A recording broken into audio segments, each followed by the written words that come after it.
Cold Reckoning presents. My husband filed for divorce and celebrated. Then he read what he actually signed. He handed her the divorce papers. With a smile, she signed every single page without arguing. He thought that meant she had given up. He was wrong about everything. He had prepared for a fight. He had not prepared for silence. And silence, in the hands of someone who has been planning for months, is the most dangerous weapon in any room. Marcus had a pattern, not the loud kind that leaves bruises, the quiet kind that takes everything slowly and leaves nothing visible. He controlled the finances completely. Diane had no access to business accounts, no credit history in her own name, no salary, despite working in the business for 11 years. When she asked questions about money, he called it anxiety. When she suggested changes, he called it nagging. She had raised their 2 children largely alone while he built the business. The invisible infrastructure that allowed him to work 70 hours a week and call himself self-made. He spent 14 years making her feel like she owned nothing. What he had actually done was spend 14 years accumulating evidence that she had contributed to everything. The moment Diane found out about the affair, not the first one, the third, she did not confront him. She made an appointment with a lawyer. She paid cash. She listened for 3 hours. Then she went home, made dinner, and said nothing. For 4 months, Diane lived 2 lives. The visible one, wife, mother, everything he expected. And the invisible one, methodical, patient, surgical. Month 1, she photographed every financial document she could access. Tax returns, business statements, property deeds, insurance policies, all encrypted, stored off-site. Month 2, Clara filed a discovery motion before Marcus even knew proceedings had started. Every financial account was legally frozen. The money he had moved 3 weeks earlier was already flagged.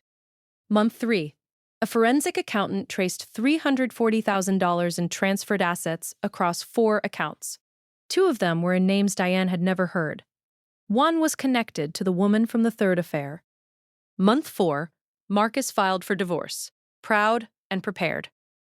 Clara had been ready for 6 weeks. Diane signed his papers the same afternoon he served them. Every page, no argument, no tears, no counteroffer. He thought her silence was surrender. It was the last move of a game she had already won. If this story is already hitting, you're in the right place. Subscribe to Cold Reckoning. New stories every day, real consequences, real plans. Marcus celebrated the night Diane signed the papers. He called his attorney and said it was done. His attorney told him to read the counterfiling. Marcus didn't understand what he was reading. What Diane had signed was his petition. What Clara had simultaneously filed was a 47-page counterpetition. Forensic accounting, documented asset concealment. 11 years of quantified household and business contribution. A motion to freeze all remaining marital assets. Business contribution, 11 years, uncompensated, $880,000. Household labor valued at market rate, $340,000. Transferred assets traced and frozen, $340,000. Affair-related dissipation of marital assets, $67,000. Marcus's attorney called Clara within 48 hours to discuss settlement. Clara's response was 3 sentences. My client is prepared to proceed to trial. Discovery has already produced documentary evidence of asset concealment across 4 accounts. We look forward to the forensic accountant's full testimony. Marcus had hired the most aggressive divorce attorney in the county. He had not anticipated that Diane had hired someone who had spent 20 years, specifically dismantling cases built by attorneys exactly like his. They never went to trial. Marcus settled in 8 weeks. The number was not what he had planned for. Diane received the house, primary custody, and a structured buyout of her business share. Full recovery of all transferred assets, plus interest. He kept the business. He had insisted on it. It was his identity. What he hadn't calculated, the business now carried an $880,000 lien representing her 11 years of work. Every month for the next 4 years, A portion of everything he earned went directly to her.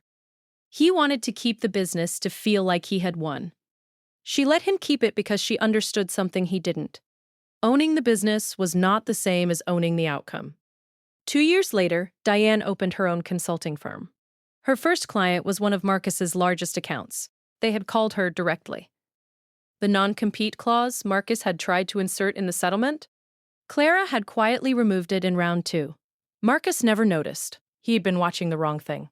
Diane's firm grew to 7 clients in the first year. 3 were former accounts of the business she used to work in, for free. Marcus's revenue fell 31% in 18 months. The lien payments continued regardless. He filed for divorce to get rid of her.